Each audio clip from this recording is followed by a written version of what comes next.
Great. Okay, so thanks for giving me this opportunity. It's wonderful to be talking about our recent work. This is with Abram Magner.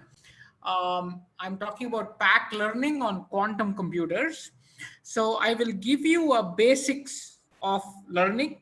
Then I'll give you a little bit of basics of quantum computing, and then we'll go into the problem that I worked on and that we worked on, and kind of got some results. Okay, so what is learning, right? I'll just do a little bit of basics of learning. So you have X is some feature space or data space. It's a set of data points. It could be either a multidimensional set, as in the right hand side here, or it could be a single dimensional set. Y is a set of labels or inferences. So Y could be either just a finite set, it could be just 0, 1, or it could be the set of all real numbers. Y is some label set or inference set. And what is the broad problem? There is some unknown probabilistic or functional relationship that underlies the features of the labels. Okay, there's some unknown probabilistic relationship.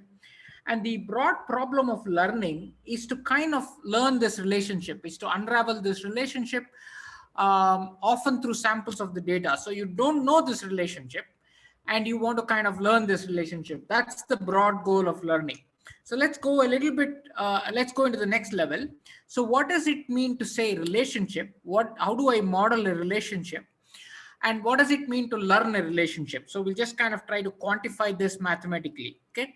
So throughout the talk, please feel free to stop, ask questions, unmute yourself. The goal is not to cover everything, but the goal is to just kind of convey at a pace that everybody can understand, and ensure that whatever is told is understood. It's not that I want to cover everything, but nobody understands nothing. Okay. Okay, so in the classical setting, right, in the conventional computer, our both features X and labels Y, they are stored in registers or classical registers. And these are what one calls observable. You can stare at it, you can see what is stored in the register, you can read it out of a function, you can store it on another register. These are observables. And traditionally, how do we model this? How do we model something that's stored in a register? We model it through discrete set theory or discrete math, right? That is elements in a set. So if you store something in your register, the set of all values that register can take is represented through a calligraphic X or a calligraphic Y. And what is stored is represented through an element of a set. So you say, the register contains the value 0. So 0 is an element in the set 0, 1, right? And when everything is in terms of sets, right? So your feature is in a register, it's in a set. Your labels are in a register, it's a set. How do you model a relationship between feature and label? You use a function. So a function models a probabilistic or a functional relationship between a feature and a label. So throughout our classical conventional computer modeling has been through discrete math, sets, functions. And so what I will call a predictor. So a predictor is, I'm going to use this word through and through. I'll use the word that models a relationship as a predictor. And a predictor happens to be a function from X to Y. So throughout in classical statistical learning theory, we are looking at learning functions. Okay, so I'll come to that. So what do we use to model a relationship? A function is what we use to model a relationship. So that answers the first question I posed here. The second question I pose is, what does it mean to learn a relationship? So let's get into that.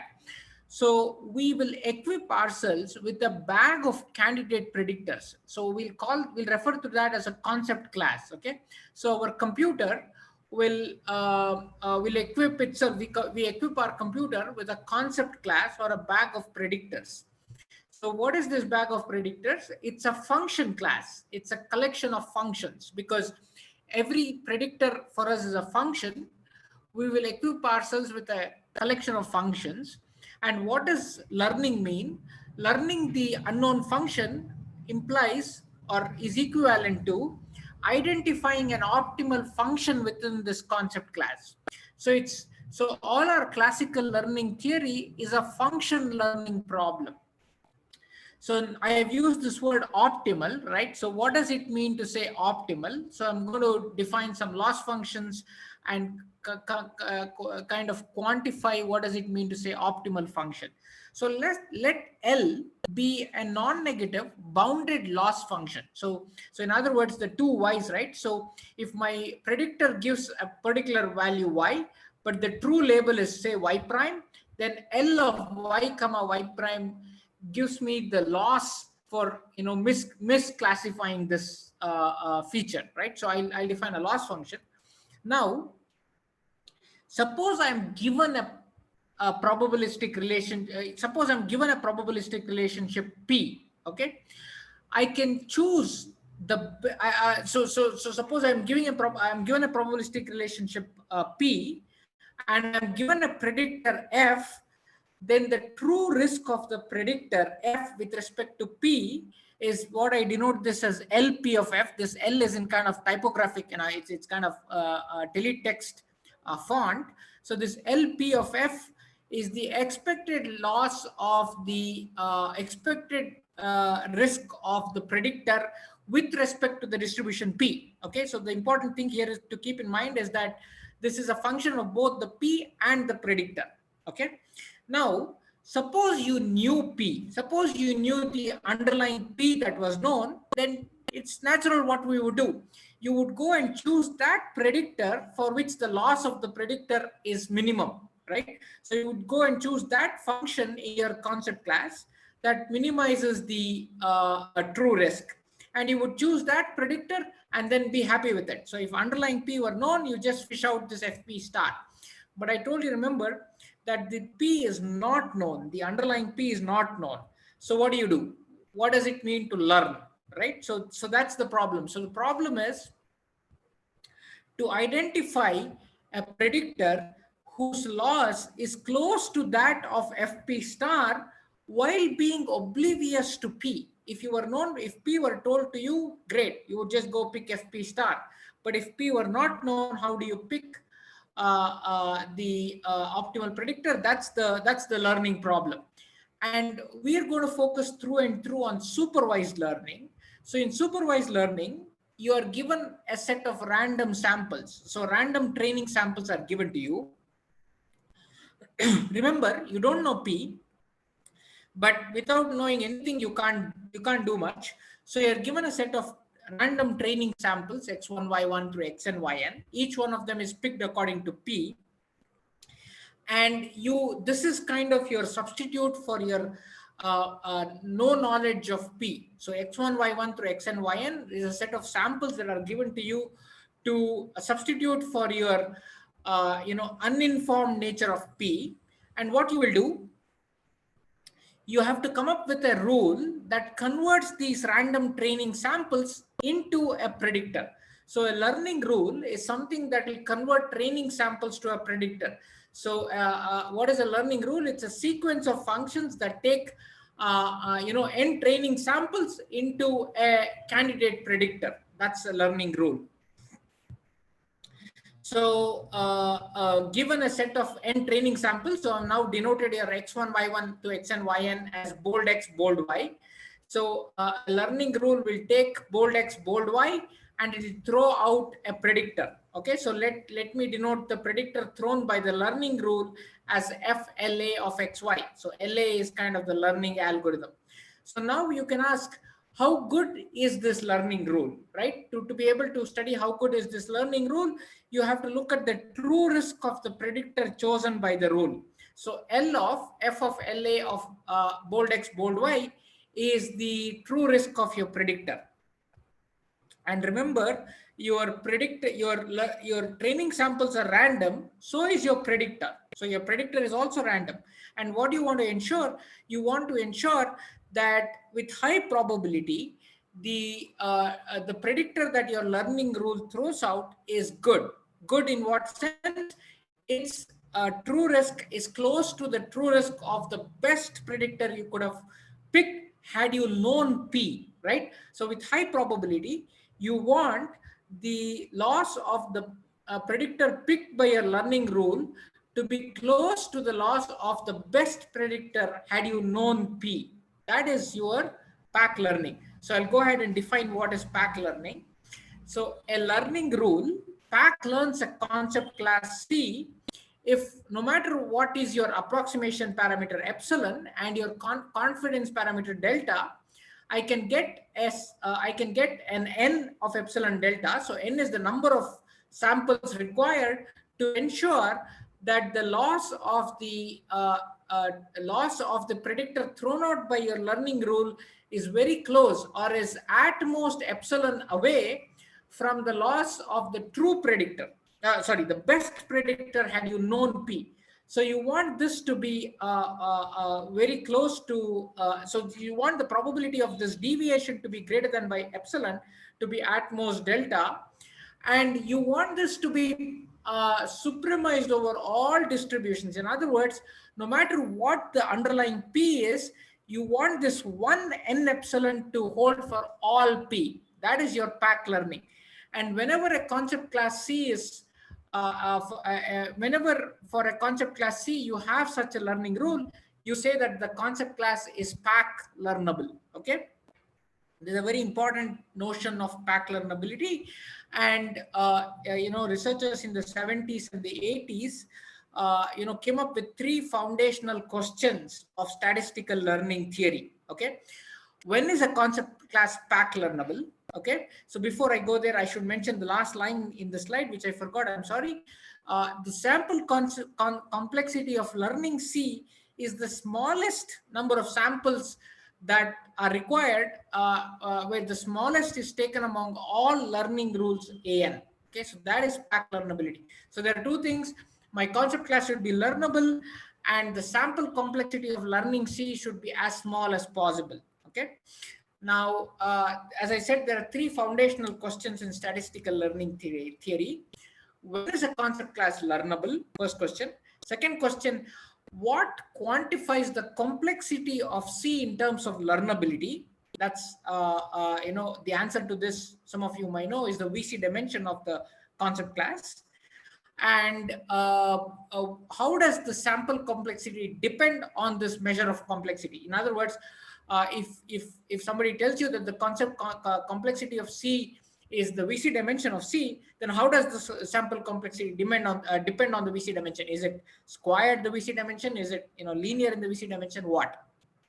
So these are 3 fundamental questions of statistical learning theory, and these were formulated and answered in the framework of function learning that I have so far described to you. Remember, in the beginning, I told you how do we model a relationship? It is through a function, right? Now I'm going to go into quantum learning. Okay, before I go into quantum learning, let me just kind of, indicate one other very important concept in statistical learning theory.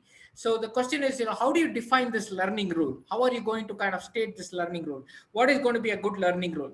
Well, it's very simple. If you're given training data, right? If you're given x1, y1 through xn, yn, what is the most natural learning rule that you would use?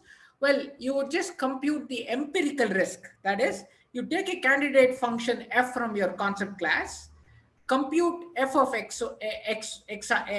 compute f of x1, then that gives you a label. Compare that with the label that was given by the training data, and look at the loss, and just look at the empirical loss. So it's essentially you compute the empirical risk of every function in your function class and choose that predictor that minimizes the empirical risk. This is the most natural thing you would do, because how else can you choose your predictor if you are not told the P at all? So this would be your empirical risk.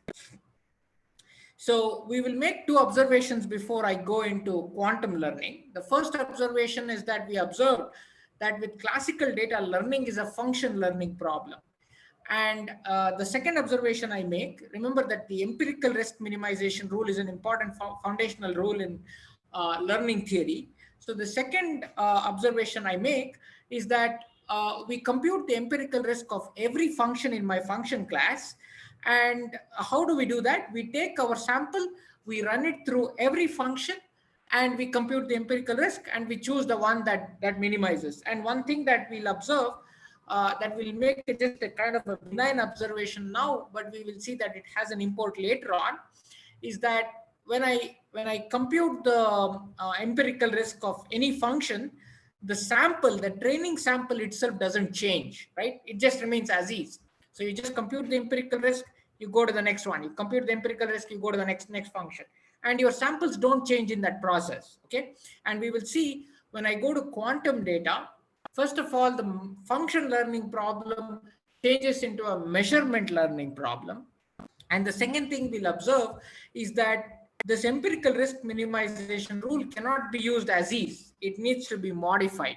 Okay, so let's go into quantum computing. So remember, on the left side, I have depicted what is a conventional computer. So in a conventional computer, you store your data into registers, and any computation is performed through a sequence of gates and or not gates. So your data goes through a sequence of gates, and outcomes a sequence of bits, and this is what you read as the result of your computation. But on a quantum computing device, data is stored in kind of quantum states. Okay, so how do you model a quantum state? A quantum state is we saw this in the previous kind of the previous 1 week ago when I kind of gave you the basics of quantum computing. So a quantum system, the state of a quantum system is described through a unit vector. So it's ket, right? So if you have n states, it's described through something like ket phi 1 tensor ket phi 2 tensor ket phi n. Okay, so how do you do computation on a quantum computing device?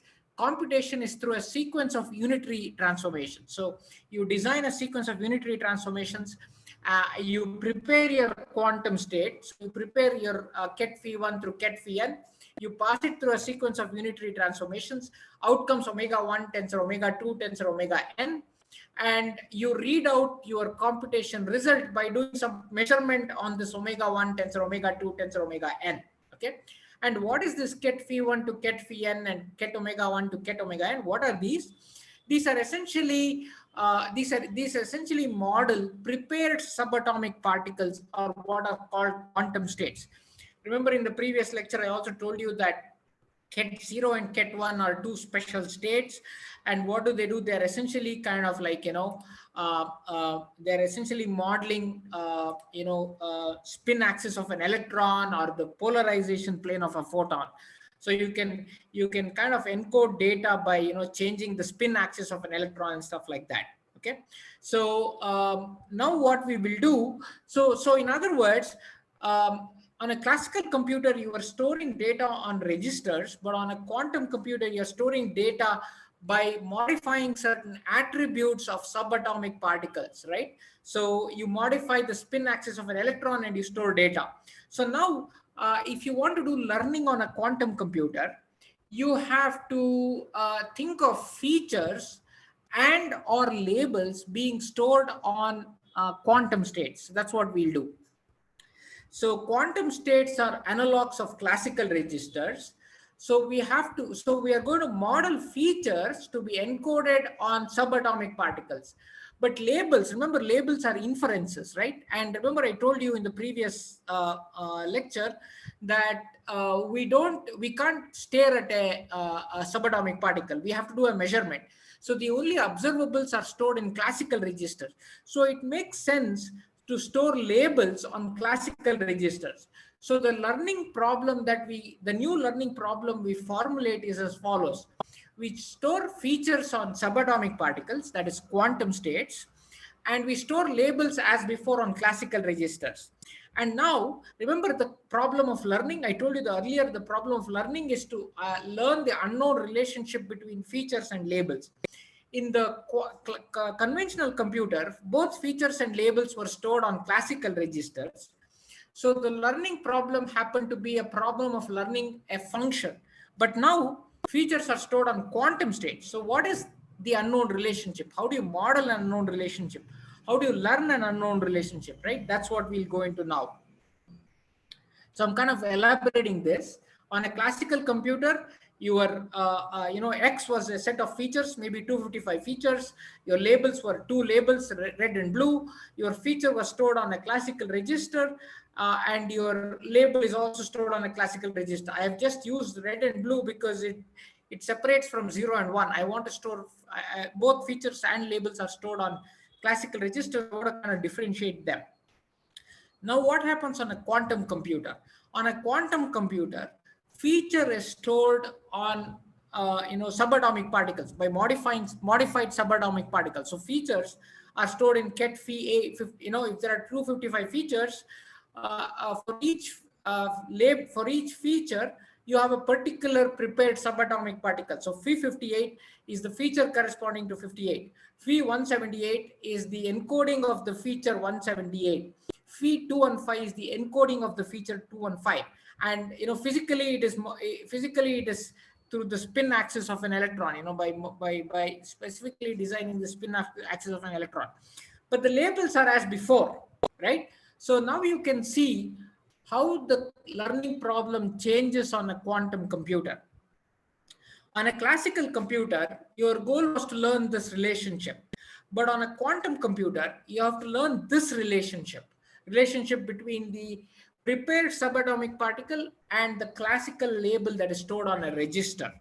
Okay, so how do we do that? So I'm going to give you an example scenario to kind of understand this better. So think of this ball, and think of each point on the ball identifying the axis of spin of an electron. So in other words, you can choose the axis of spin of an electron to be any one of these points on the sphere. Okay, so each point represents axis of spin of a prepared electron. Different points correspond to different features. Okay, and suppose just think that the relationship is as follows. If the spin axis of an electron is pointed in the northeast direction, that is in this kind of, in the pointing outward towards the right, upright, then suppose the label given is red. And if it is down left, the label given is blue. So that is the relationship between the feature and the label. So if the axis is pointed northeast, label for the feature is red. If the axis is pointed southwest, label for the feature is blue. Now the question is, can you learn this relationship? Okay, so this scenario's relationship is based on the direction of axis of spin, right? But I have told you this, but maybe you're not even told this. You're not even told what is the relationship between the axis of spin of the electron and the label. You're not even told that. How do you learn? How are you going to learn? What is your learning algorithm? That's the problem of interest. Okay, so remember, I told you this relationship is not given to you. So what is given? A bunch of training data is given. So you are given a set of electrons, prepared electrons with their labels. So you observe here, if the electron spin is directed towards northeast, then it gets a red label. If it is directed towards southwest, you get a blue label. Okay, but you don't know this. I mean, this is what happens to be true, but you don't know this. So you have to kind of decipher this through a learning rule. So now the question is, what is a predictor? What is the mathematical formulation of PAC learning, right? That's the next question. So we'll go towards that. I need to remember in a classical computer, your feature X, your feature is modeled through a register, an element in a register. Your label is also modeled through an element in a register, and a function is a candidate predictor. But now I have to label this quantum state. So rho X is a prepared quantum state. Y is a label given to it. I have to kind of understand this relationship. So how do you model this? So a quantum register contents is modeled as a density operator acting on a Hilbert space. So we did this last time. And what is a Hilbert space? Well, I did this last time. It's a complete inner product space. A density operator is something that is a positive semi-definite linear operator with unit trace. How do you learn a relationship? Learning a relationship between a feature that is a quantum state and a label is through a measurement. So I have to design a measurement. What is a measurement? Measurement is essentially, I did this last time. It's a positive semi-definite. It's a collection of positive semi-definite operators that sum to identity. That's a measurement. And I did all of this last time, kind of just recollecting, because if some of you are new or if you've forgotten, what are these operators? These operators and these indices essentially correspond to, like, the readings on a scale, right? So so for each reading on the scale, you have a particular operator with a corresponding index. Okay. And what happens when you do a measurement? I'm kind of repeating these slides because these are important. So when you perform a measurement on a state, you get a random outcome. So the outcome that you get, the probability that you get outcome K is trace of rho lambda K. This is just the completeness axiom, and your state will change. So your feature is going to change the moment you do a measurement. Now you will see the consequence of this on the learning problem very soon. And moreover, if you get the outcome J, your state collapses to this root lambda J, rho root lambda J. Okay. So this is your measurement axiom. So in other words, I'm kind of giving you a cartoon picture of measurement. So you think that you're trying to measure the spin axis of orientation. So you prepare your electron. So you prepare your electron with this particular northeast spin axis. You perform a measurement. When you perform a measurement, very interesting thing happens. Your outcome is random. Okay, so you may get with probability 0.6 that it's northeast. With probability 0.2, it is like northwest. With probability 0.1, it is southwest. And with probability 0.1, it is southeast. So the outcome is random. Furthermore, once you perform the measurement, the particle gets changed. The axis of spin of the particle just completely gets changed. Okay, so that's the measurement axiom. So, but now all the blocks of our learning problem are clear. We have a feature set X. We have a finite set of labels Y. A feature X is encoded as a quantum state rho X. A candidate classifier is a measurement, and it has as many outcomes as the number of elements in the outcome. So for each possible label, there is a measurement operator. So that is your classifier. So what do you have? You have a bunch of measurements. So your concept class, remember, I'm sorry, I'm calling this a hypothesis class here, but it's essentially the concept class. So I'm using the word hypothesis because, the learning theorists use the word hypothesis, but essentially the concept class that I mentioned early on. So my training data is a bunch of prepared quantum states with labels. So they are labeled quantum states. My concept class is a bunch of measurements. So it's a bag of measurements. Each measurement has outcomes corresponding to every label in my label set. So that is your measurement. Lambda Y, Y belongs to script Y, the set of all labels. And a learning algorithm, what should a learning algorithm do? It should take my training data. It should take, and it has access to this concept class or hypothesis class. And using the training data, it should fish out the right measurement from this concept class. That is the goal of a learning algorithm, right? So here I have written remember in the, I wrote the PAC learning problem in the classical case. I have now written it in the mathematical, I've given a mathematical characterization of the PAC problem in the measurement, in the quantum framework. Okay, so an algorithm PAC learn C. This is exactly the analog of the PAC learning definition I gave you in the classical setting. Okay, so this is the PAC learning. So essentially, what should I do? I should be able to pull out that measurement from my concept class consisting of measurements whose true risk is close to the least possible risk that I can get in that measure, in that concept class. That's the goal of PAC learning. That's the goal of learning, PAC learning of quantum measurement classes. Okay. So remember I told you the empirical risk minimization algorithm. What was the empirical risk minimization algorithm? Well, it was very simple. you take your training data, you look for that function in your concept class which minimizes the empirical risk. So what you do, you pull out a function from your back, and you hit it on the feature xy, and you compare it with the true label yi, and you compute the loss, and you sum over, you look at the average loss. That's your empirical risk of a predictor, candidate predictor, right? And you would just pick that one which minimizes the empirical risk. That was your empirical risk minimization algorithm. And your natural shot would be to try and do exactly this in the quantum setting, right? Now, the only difference is now your training data is a bunch of prepared electrons with labels. You have a concept class of measurements. What is your learning algorithm? Your concept class essentially has measurements. I've just depicted 2 measurements. What do?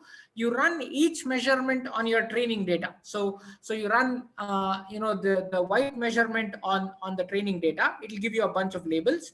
You run the yellow measurement on your training data. It will give you a bunch of labels.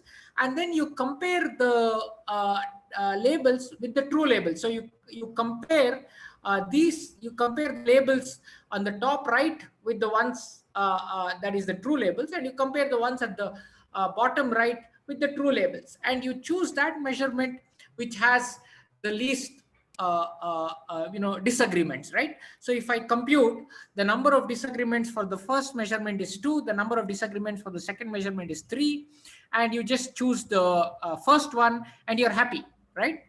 So you can say, hey, just do this and then analyze the sample complexity of this, and then you're done. Well, there is a problem. And the problem is, the moment you make a measurement, the feature itself changes. The electron itself changes. So how do you do the next measurement, right? You cannot compute the empirical risk of the next measurement the moment you do the first measurement, right? So there is a problem. So then you can say, hey, not a big deal.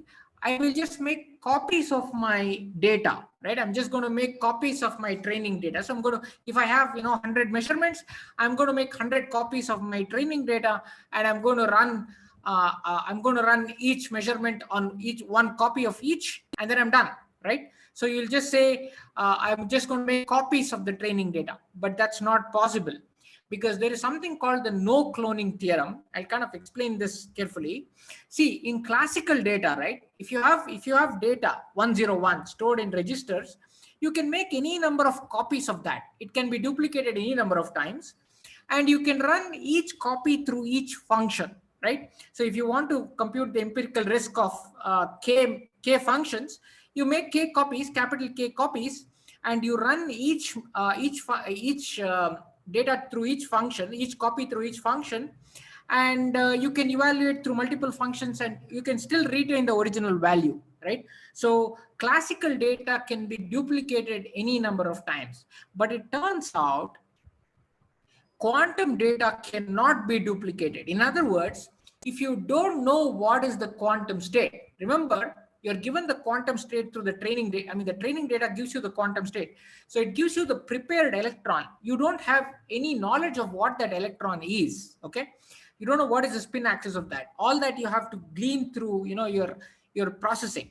So you cannot make copies of it. So there is something called no cloning theorem that prevents you from making copies of a quantum state you do not know. In other words, there is no copying circuit in quantum data. So you cannot make multiple copies to evaluate the empirical risk of your multiple measurements. Okay, so now you're stuck. You cannot make copies. You make the first measurement, the entire system changes. So what do? Right? So this is where we come in, and so this is joint work with Abram. So essentially, we come up with 2 ideas that gives you a new quantum learning algorithm. So it's a learning algorithm to learn measurement classes, and you kind of analyze the sample complexity. We characterize the complexity of the concept class. Then we tell you how does the sample complexity depend on this complexity of the measurement class. Okay, so that's our contribution, and my goal through the next 15-20 minutes is to describe the ideas behind these algorithms. I don't want to tell you all the math, but I'll just describe what are the ideas behind this, algorithms. So first idea is to leverage the idea of joint measurability. Okay, so the idea, so leverage the idea of joint measurability of POVMs. Okay, so it turns out that there is a notion of joint measurability of POVMs. Okay, I'll mention what that is. So suppose you have two measurements, let's say gamma and theta. So gamma, capital gamma is one measurement, capital theta is one measurement. Suppose you have a quantum state. Okay, now when you perform measurement gamma, the outcome is distributed with respect to distribution px. And suppose you make measurement theta, the outcome is distributed with distribution py. Okay, suppose it turns out in certain circumstances there is a fine-grained measurement mu, which when performed on this quantum state gives a w, which can be classically processed to obtain x hat and y hat that are individually faithful to the original distribution px and py. In other words, instead of performing measurement gamma and measurement theta, you perform measurement mu, you obtain w, and you process it through a classical channel. What you will get is faithful to the original measurements gamma and theta. So when such a thing happens, gamma and theta are said to be jointly measurable. Okay, so this gives us an idea, because what it says is that if some measurements are jointly measurable, then you can obtain the outcomes corresponding to each one of them by performing this fine-grained measurement mu, right? So our first step is to kind of, you can write the math for it. I've just written the definition, but I've explained it physically. So I'll, without, if anybody is interested, I'll flash the slide later on. But essentially the first step is to partition the bag into jointly measurable classes. Okay, so I'll give you that first step of the algorithm. So even before you do the empirical risk, what you do is you partition your bag into subsets that are jointly measurable. Okay, so I have a bag of measurements. My concept class, I kind of empty it on a flat ground, and I partition it into subsets that are jointly measurable. Okay, next step, in each class I will identify the fine-grained measurement, and I will also partition my training samples into corresponding subsets. So I'm going to partition my training data also into corresponding subsets, and each subset I will use with the corresponding jointly measurable class. Okay, so I will use the first two samples with the pink class, with the second two samples with the with the green class, and so on. So I partition my bag into jointly measurable subsets, and I partition my training samples into corresponding subsets, and I use each subset with each jointly measurable class. I compute the empirical risk in that class. I choose the best in that class, and then do a comparison, overall comparison. So all training samples in a subset can be used to evaluate the empirical risk of all POVMs in the corresponding subset. Okay, so this essentially facilitates reuse of samples within a jointly measurable subset. That's very important. So, but the only concern is, one might ask, okay, what if you just, what if your partition is trivial? In other words, what if each measurement falls in a different class? What do you do, right? You may ask that question. So then we bring in a second idea, the idea 2. And the idea 2 is to essentially pool together closed subsets that are not jointly measurable. Okay, so suppose you have partitioned your samples into 5 subsets, and suppose the green subset and the pink subset happen to be close. Close in what sense? Suppose that, remember I told you, when a class is jointly measurable, there is one measurement that is the fine-grained measurement that you can post-process, right? I told you, suppose gamma and theta are 2 measurements that are jointly measurable. Okay, and suppose it's fine-grained by a measurement mu. Okay, and suppose theta tilde and gamma tilde are another two measurements that are jointly measurable, and that is fine-grained by mu tilde. Okay, so C and C tilde are not jointly measurable. In other words, theta tilde, gamma tilde are not jointly measurable, but individual subsets, they are jointly measurable. Now we study how close mu and mu tilde are. Okay, so we look at the trace distance between mu and mu tilde. That is, we add up all the trace distance corresponding to each element, mu w minus mu tilde w tilde, mu w minus mu tilde mu w. We sum over all of them, and we see how close they are. If they are sufficiently close, we then pull up these measurable classes. So we pull up these measurable classes, and we will, in some sense, fudge one measurement for the other. So instead of performing mu and mu tilde separately on two different subsets, we perform mu on both the subsets, or we perform mu tilde on both the subsets. So we kind of fudge mu for mu tilde or mu tilde for mu, and we reduce the number of partitions. Right? It's important to kind of reduce the number of partitions, because we can use more number of samples for each partition. So that's our next step. So what do we do? So I'm going to state the entire algorithm once again. I'm kind of coming close to the end. I'm going to give you the the quantum algorithm, the new quantum ERM algorithm. You first partition your bag into subsets that are jointly measurable. We do that. Next, we identify the fine-grained measurement in each subset. So identify subsets whose corresponding fine-grained POVMs are close. So possibly, possibly the the green and the red are close. The pink, the gray, and the the kind of the yellowish kind of thing. These are close, and the blue is far, and the red is far. Then we merge these subsets together. So pool these subsets and identify the final fine-grained POVMs. And then you now only have three classes: the red, the pink, and the kind of the purple.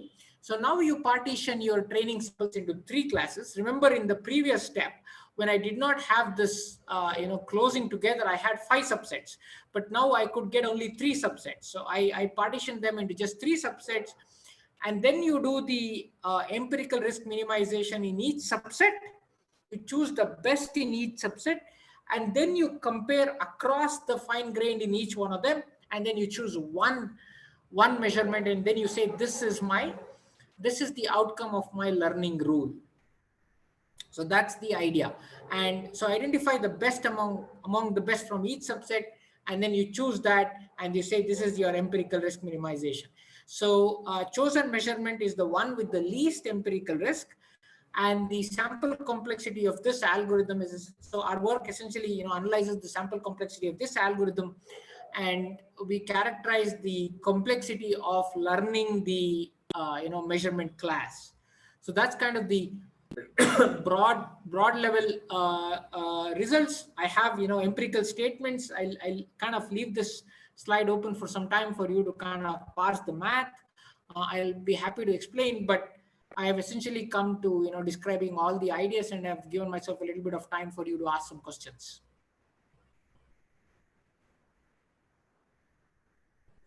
Arun, excellent talk. I really enjoy it. Okay, thank you. So let me start with some question, which is not related to your slide, but maybe you can answer. So when you have quantum PAC, what does it mean? That what conditions do you need to have on your measurements? So QPAC of the class C is measurable. It's learnable. What conditions? So in classic, I understand, for concept class to be measurable, you need to have finite VC dimension. That's what I learned. So what about quantum? Yeah. So as you know, the first step we did with Mosen, right? And in that step, we essentially showed that finite classes are measurable. Yes. But see, that is a very, very like a naive kind of a step. So we actually showed that any measurement class of finite dimensions on a finite dimensional Hilbert space, you don't need it to be finite. You don't need it to be finite at all. As long as the Hilbert space is finite dimensional, all measurement classes are learnable. So here we do the, the VC dimension analysis. So again, we went in two.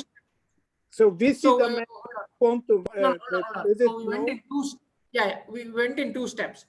The first step, after the finite classes are measurable. So kind of Mosen showed that the finite classes. I mean, if the measurement class is finite, then it is learnable, is what he showed. So I picked up on this and I showed that you don't need measurement classes to be finite. You don't need concept classes to be finite. I defined what a notion of VC dimension of the measurement class. Repeat, what did you define? Repeat again.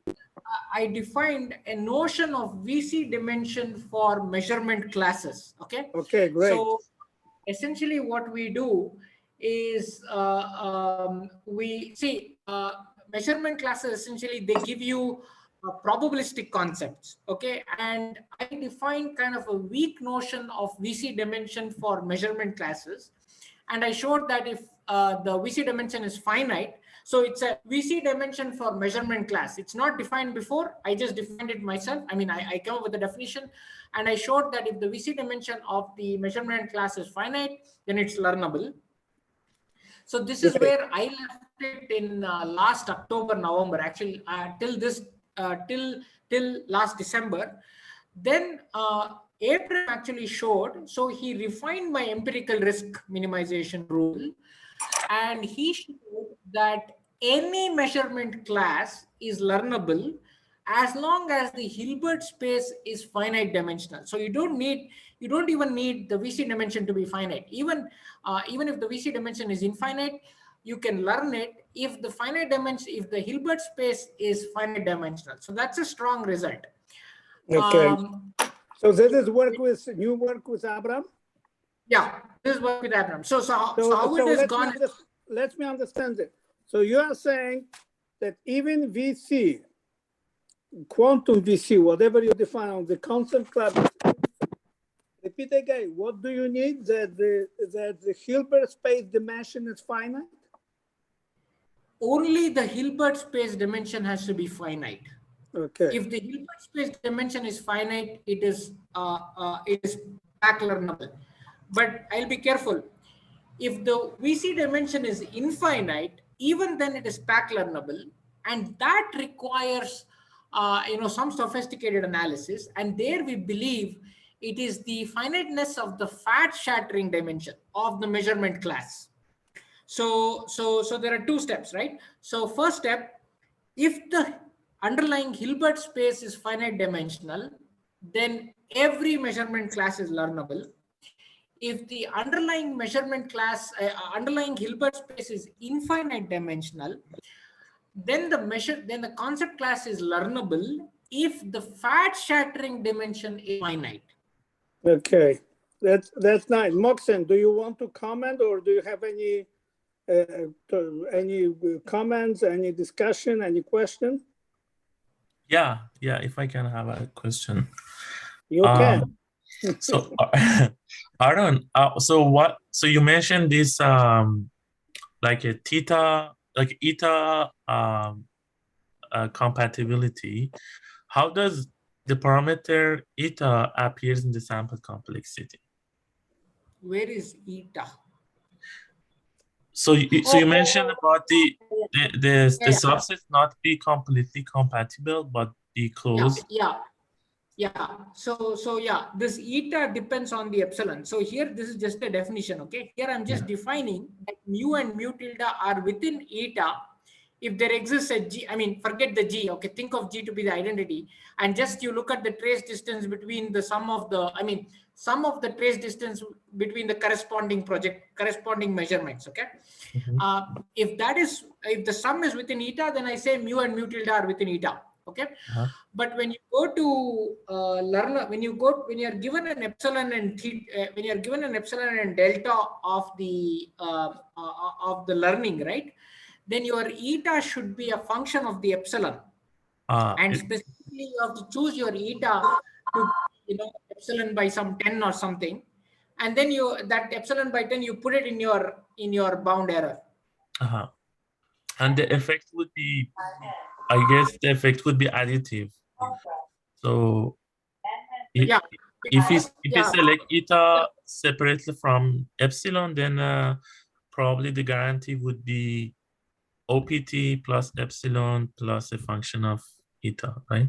Yeah, see, ideally you would want to run the measurement mu, right? But you're running the measurement mu tilde. If you're running the measurement mu tilde,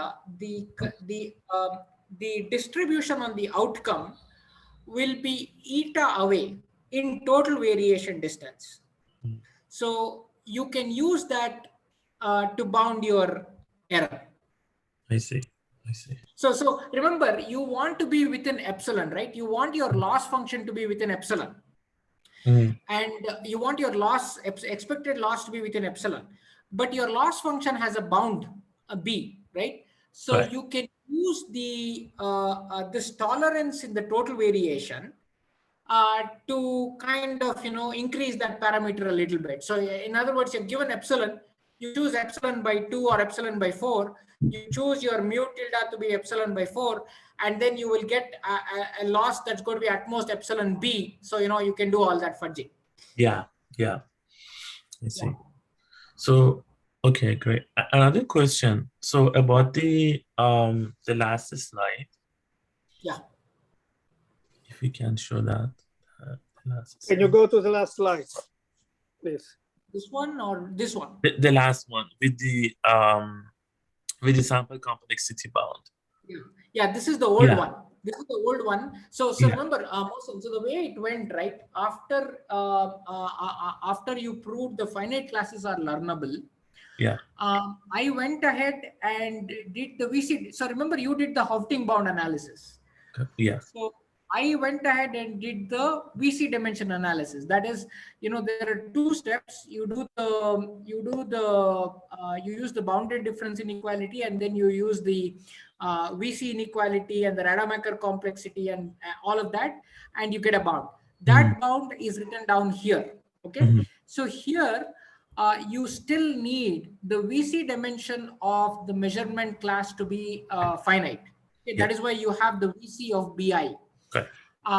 The next step is we go to the fat shattering dimension. So our empirical risk. So the key point is the following. So our empirical risk minimization, right? We would just operate the measurement on each state, and we would get some random outcomes, and then we use that for the loss function calculation. That's the most natural. That's the first step to do. So so we kind of presented this at AI Stats, and then Abram and I, we came up with this idea that, well, we don't need to compute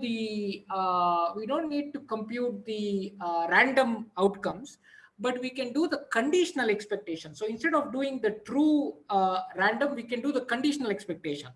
So we do the conditional expectation, and then we do the fat shattering dimension analysis, and we can show that any measurement class, as long as the Hilbert space is finite dimensional, it is learnable. Remember, I remember when we were discussing long time ago, I had told you, I mean, we had kind of recognized that to subsume the classical infinite set X, right, we need an infinite dimensional Hilbert space, because kind of the trying to subsume the classical result in the quantum, you need an infinite dimensional Hilbert space. So the true learning problem actually gets embedded in the infinite dimensional Hilbert space. Okay, let me think about it. Because if you think about it, so let's say I can embed a vector of dimension D into a Hilbert space of the same dimension, right? Yeah. So basically, RD is a part of Hilbert space of dimension D. Then Yeah. if I take for every function in my classical concept class, if I take I can create a measurement that represents that particular function. And for every vector in RD, I have a state. So the states are No, but see, in yeah. classical setting, right? When your feature set is infinite, see, remember when your feature set is finite, Yeah. and your label set is finite, Yeah. the learning problem is trivial. The learning problem is trivial. PAC learning is every Oh, you mean discrete set? yeah, finite set. X Yeah, is finite. No, I'm not talking about finite set. I'm talking about like an infinite set, let's say R, but your features are, you have D features, each of them are in R, so your input is RD. So it's a infinite set, but dimension is D. Yeah. Right? So we know to do, so classically we know that the sample complexity depends on VC dimension. But there are examples that if VC dimension is infinite, then they're not learnable. Yeah. But how does this relates to now this work, that if the Hilbert space is finite dimension, then every measurement class is learnable? Yeah. See, Arun, let me say something. So from equation 2, I see that if VCBI is infinite, then and for n is infinite, correct? No, this is the AI stats result. Okay. So here I need finite VC dimension. Okay. So this is the next result says, the next result we showed, we improved the empirical risk minimization rule, we improved the algorithm. So there we don't need VC dimension to be finite if the underlying Hilbert space is finite dimensional. So Okay. I will explain. So I will answer Mohsen's question. See, Mohsen, the thing is the following. If you have R power D, right? If you have, forget R power D, you just take R. I mean, even if I have just one-dimensional feature set R, so my feature set is actually R, and my label set is say 0, 1. Then a measurement class is learnable if and only if its VC dimension is finite. And then you're asking, hey, you are saying that if the Hilbert space is finite dimensional, then any measurement class is learnable in irrespective of its VC dimension. And you're asking, how do you, this is not consistent for me. So I'll tell you why it is actually consistent. Remember, R cannot be identified through a finite dimensional Hilbert space, because in a finite dimensional Hilbert space, there are only finitely many elements that are distinguishable. In R, there are infinitely many, in the classical learning R, you have infinitely many points that are distinguishable. So the only way you can subsume the classical infinite feature set in the quantum learning is only through an infinite dimensional Hilbert space. That's the answer.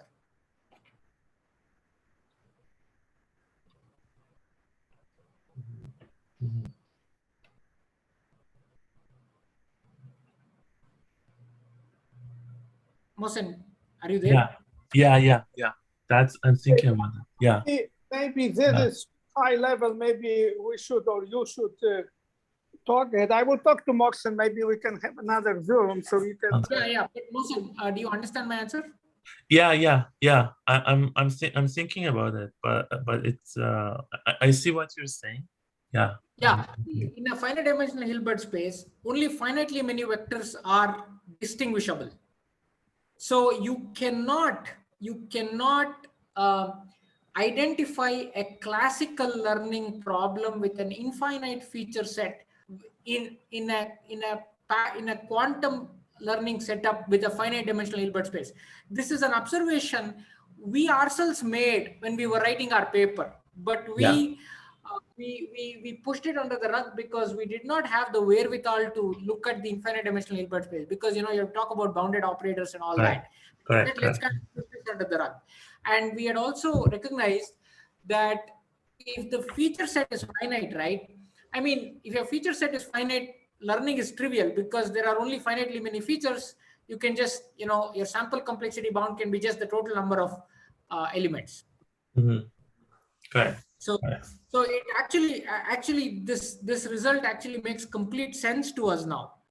And what it does, it does a very interesting thing. It actually tells us that the most important problem to solve is the infinite dimensional PAC learning problem, which we have kind of made some progress on. I see. That's where the true difficulty of the quantum PAC is coming. Because the other problem is strict. Every measurement class is learnable. Right. Correct. Yeah. And even the dimension is uncountable. It's not only infinite, but it's also uncountable. If you want to assume R, it is uncountable, but if it is countably infinite, you still have the non-triviality of the problem. Yeah. Okay, guys, let's see if the other people from Krakow have any question. Any questions? Okay, Arun, I think you gave a beautiful talk. I enjoyed it very much. The next three talks will be given by Moxen, and it will be machine learning quantum. So I hope everybody will enjoy it. Let's talk one day, Moxen and Arun, about this more, especially this quantum source coding, but that is for others. Moxen, I probably will call you later. So any other comments? Okay, thank you very much. Arun, safe travel back. Sure, bye. Bye. Thank you, bye. Thank you, bye. Thank you, goodbye.